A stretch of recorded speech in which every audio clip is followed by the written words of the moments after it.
خدا کے زندہ اور پاک کلام میں سے امثال کی کتاب 8واں باب، حکمت کی تعریف و توصیف۔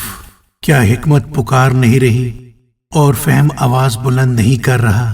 وہ راہ کے کنارے کی اونچی جگہوں کی چوٹیوں پر جہاں سڑکیں ملتی ہیں کھڑی ہوتی ہے، پھاٹکوں کے پاس، شہر کے مدخل پر یعنی دروازوں کے مدخل پر وہ زور سے پکارتی ہے، اے آدمیوں میں تم کو پکارتی ہوں اور بنی آدم کو آواز دیتی ہوں۔ اے سادہ دلو ہوشیاری سیکھو اور اے احمقو دانا دل بنو۔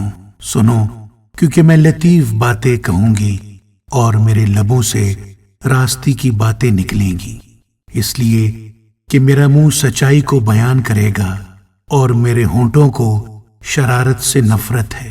میرے منہ کی سب باتیں صداقت کی ہیں، ان میں کچھ ٹیڑھا ترچھا نہیں ہے۔ سمجھنے والے کے لیے وہ سب صاف ہیں اور علم حاصل کرنے والوں کے لیے راست ہیں۔ چاندی کو نہیں بلکہ میری تربیت کو قبول کرو اور کندن سے بڑھ کر علم کو، کیونکہ حکمت مرجان سے افضل ہے اور سب مرغوب چیزوں میں بے نظیر۔ مجھ حکمت نے ہوشیاری کو اپنا مسکن بنایا ہے اور علم اور تمیز کو پا لیتی ہوں۔ خدا ان کا خوف بدی سے عداوت ہے، غرور اور گھمنڈ اور بری راہ اور کج گو منہ سے مجھے نفرت ہے۔ مشورت اور حمایت میری ہیں، فہم میں ہی ہوں، مجھ میں قدرت ہے۔ میری بدولت بادشاہ سلطنت کرتے اور عمرہ انصاف کا فتویٰ دیتے ہیں۔ میری ہی بدولت حاکم حکومت کرتے ہیں اور سردار یعنی دنیا کے سب قاضی بھی۔ جو مجھ سے محبت رکھتے ہیں میں ان سے محبت رکھتی ہوں، اور جو مجھے دل سے ڈھونڈتے ہیں وہ مجھے پا لیں گے۔ دولت و عزت میرے ساتھ ہیں، بلکہ دائمی دولت اور صداقت بھی۔ میرا پھل سونے سے بلکہ کندن سے بھی بہتر ہے اور میرا حاصل خالص چاندی سے۔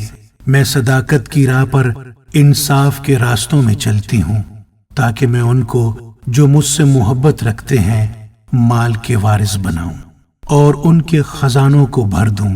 خداوند نے انتظام عالم کے شروع میں اپنے قدیمی صنعتوں سے پہلے مجھے پیدا کیا۔ میں ازل سے یعنی ابتدا ہی سے مقرر ہوئی، اس سے پہلے کہ زمین تھی۔ میں اس وقت پیدا ہوئی جب گہراؤ نہ تھے، جب پانی سے بھرے ہوئے چشمے بھی نہ تھے۔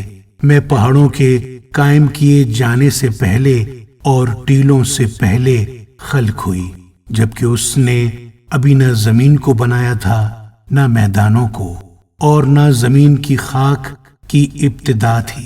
جب اس نے آسمان کو قائم کیا میں وہیں تھی، جب اس نے سمندر کی سطح پر دائرہ کھینچا، جب اس نے اوپر افلاک کو استوار کیا اور گہراؤ کے سوتے مضبوط ہو گئے، جب اس نے سمندر کی حد ٹھہرائی تاکہ پانی اس کے حکم کو نہ توڑے، جب اس نے زمین کی بنیاد کے نشان لگائے، اس وقت ماہر کاریگر کی مانند میں اس کے پاس تھی، اور میں ہر روز اس کی خوشنودی تھی اور ہمیشہ اس کے حضور شادمان رہتی تھی۔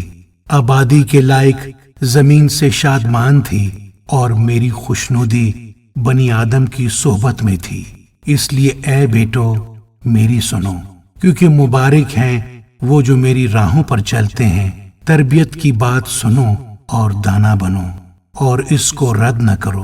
مبارک ہے وہ آدمی جو میری سنتا ہے اور ہر روز میرے پھاٹکوں پر انتظار کرتا ہے اور میرے دروازوں کی چوکٹوں پر ٹھہرا رہتا ہے، کیونکہ جو مجھ کو پاتا ہے زندگی پاتا ہے اور وہ خداوند کا مقبول ہوگا۔ لیکن جو مجھ سے بھٹک جاتا ہے اپنی ہی جان کو نقصان پہنچاتا ہے۔ مجھ سے عداوت رکھنے والے سب موت سے محبت رکھتے ہیں۔ آمین۔